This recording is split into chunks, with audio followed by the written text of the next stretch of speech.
Hi class, today we're going to look at adaptations, and I want you to move beyond just being able to describe an adaptation of an organism or species to actually explaining that adaptation. And the trick that I'm going to teach you to helping you to explain those adaptations is to link the adaptation to one or more of the 7 life processes. Alright, now I'm going to give you an example. And before I became a teacher, I did some research with hedgehogs. And so this is me traipsing through a field in the middle of the night, trying to radio track some hedgehogs. So I'll use the hedgehog as my example, and hopefully you can take some of the information I use and apply it to your own examples, allowing you to explain those adaptations in more detail. Okay.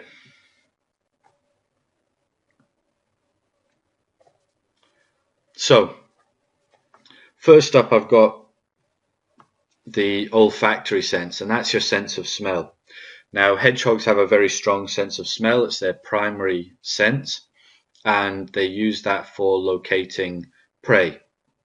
And their sense of smell is so good that they can detect the scent of prey 3 centimeters below the surface of the earth. It's very important considering what a lot of their prey items are. So that olfactory sense I'm going to link to nutrition, one of the 7 life processes. And interestingly, it can also be linked to another life process because the hedgehog uses their sense of smell to locate mates, and so it is important for reproduction as well. Excuse my writing.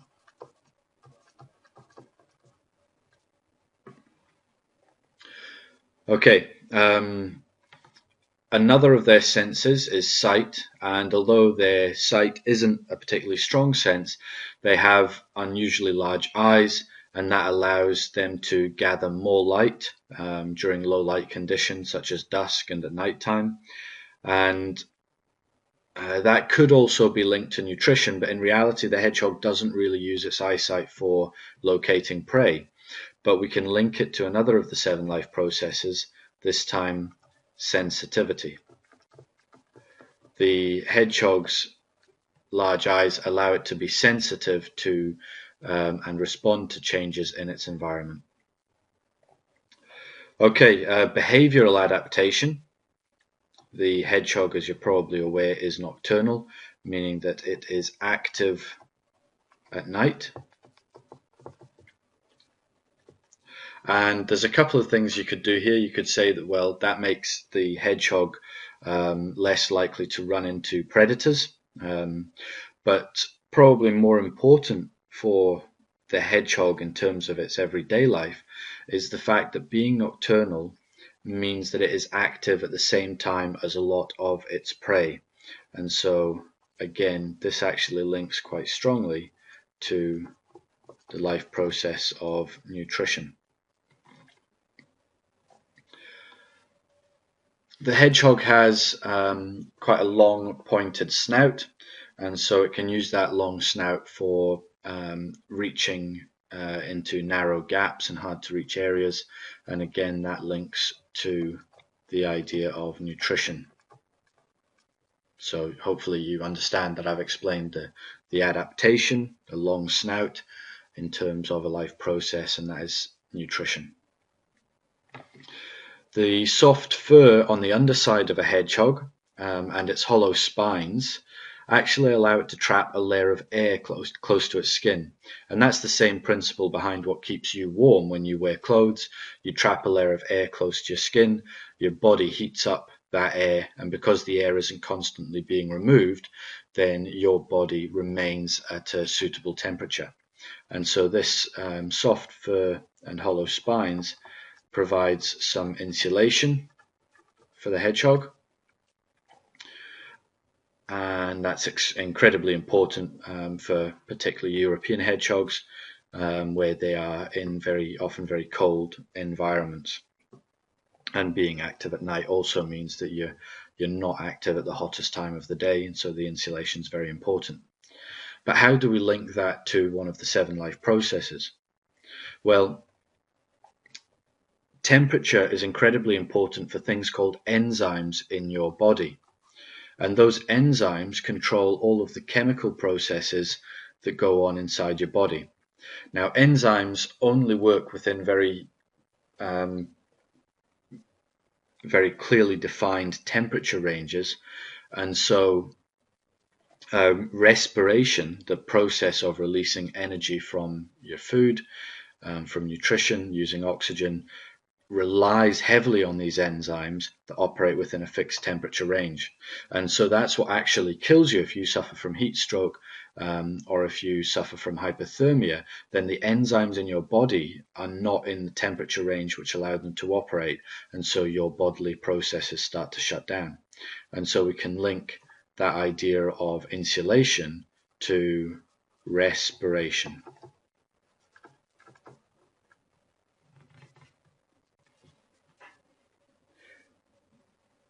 Okay, so on to a couple more. Dentition, the teeth of the hedgehog, teeth are obviously well suited to the common food items of an organism, and so this links very clearly to nutrition. So the shape of the teeth allow the hedgehog to break down its prey, and it's also got two teeth at the front of its mouth which point forwards, and those allow it to reach, again, into hard to reach places and to secure its prey. The hedgehog also undergoes hibernation, and this is where at colder times of year it will enter a very low activity state. It'll build a den, and it will hide in that den, allowing it to survive over cold winters. And so again, hibernation I might link to respiration. It's a little bit of a tricky one there in terms of linking to one of the 7 life processes, because the temperature of the hedgehog does actually drop, but it drops to a level where it can maintain its enzyme processes inside the body and survive through a very cold external temperature.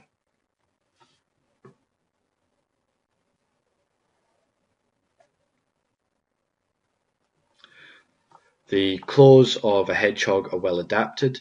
I've heard that hedgehog's claws actually allow it to climb, and I've not seen a hedgehog climb, but if it was to climb, then that would probably be to reach prey, and so again you might link that to the idea of nutrition.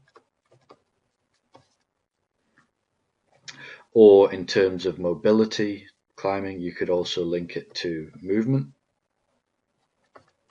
And so you've got a couple of options there. The hedgehogs also have long legs relative to their body size, which allows them to move quite quickly if they need to.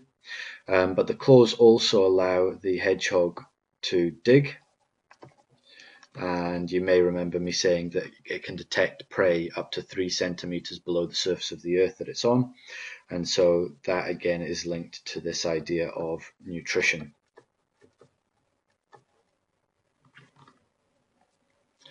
Okay,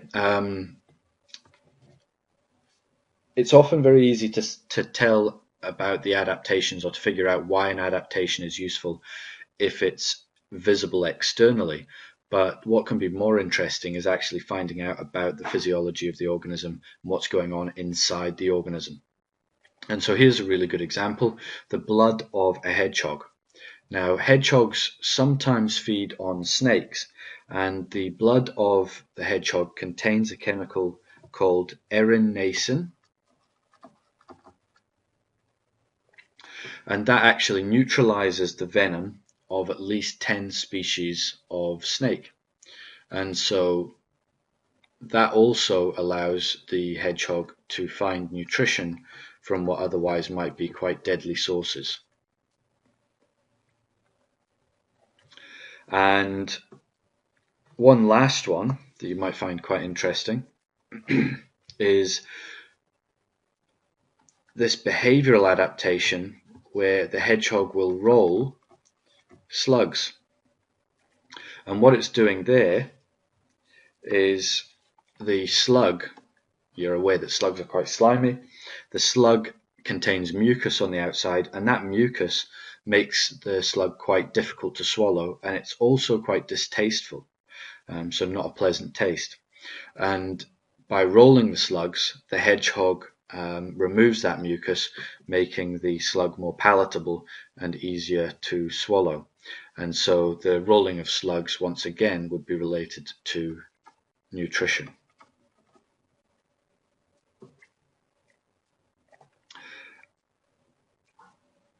Now, you might think that I haven't mentioned some of the most obvious adaptations of the hedgehog, the response whereby when threatened the hedgehog rolls into a ball and presents those spines to the outside as a defense mechanism.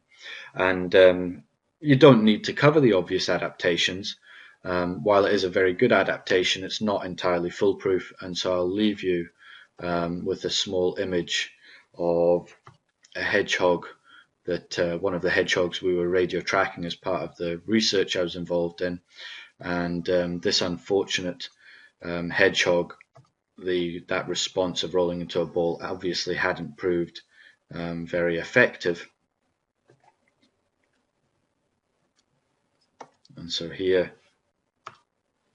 you can see the results of what was probably a dog or a fox getting to that hedgehog despite its defense mechanisms. All right, that's hopefully given you some ideas for adaptations and being able to take and explain those adaptations in a little bit more depth. So your task now is to go to your project and to work on those adaptations and think about where you've just described them, how you can move on to an explanation, a deep explanation of how that adaptation actually benefits the organism.